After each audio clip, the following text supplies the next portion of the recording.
بسم الله الرحمن الرحيم.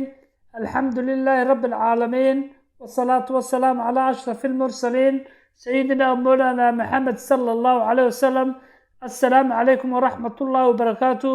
waxaan halkan ka salaamayaa dhammaan Soomaali Maxamed meel walba ay joogaan. Waxa halka inooga sii socon doona insha Allah gabayadii diiniga ahaa ee taxanaha. Waxa gabayga maanta la yiraahdo Dabuub wuxuuna ku bilaamayaa insha Allah sidan: ku xidhnow alle daa'iman dabuub erey dabnuhu ilaahna ku dadaal aamusnaanta.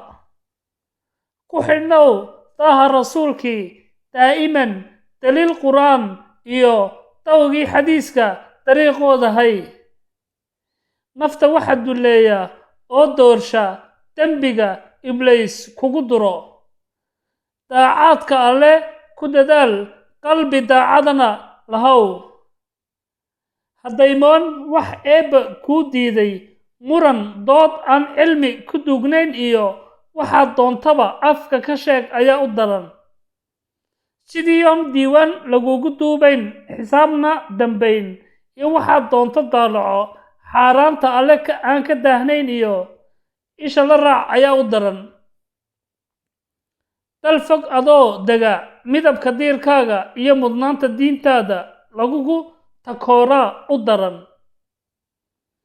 dhaqankaaga dahabka la yaraysto lagu dulaysto u daran. duriyadaadu inay istoorshaan oo adiga daalac ku raacaan ayaa u daran.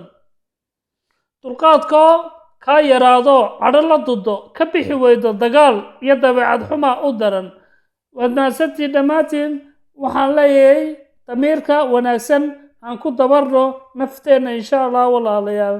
wasalaamu calaykum waraxmatullaahi wabarakaatu.